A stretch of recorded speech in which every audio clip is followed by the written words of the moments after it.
संपर्क आगरू घरे आत्मीय स्वजन मैंने आसिले कदली पत्र खाइबा को दि जाउथिला।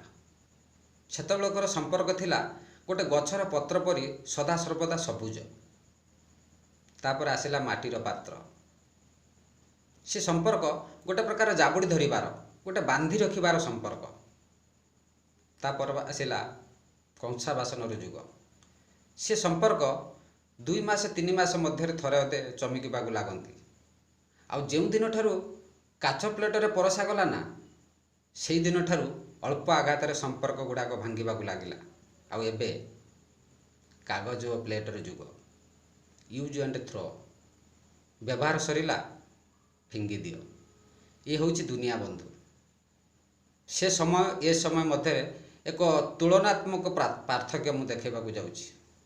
से समय थिला बहुत सुंदर।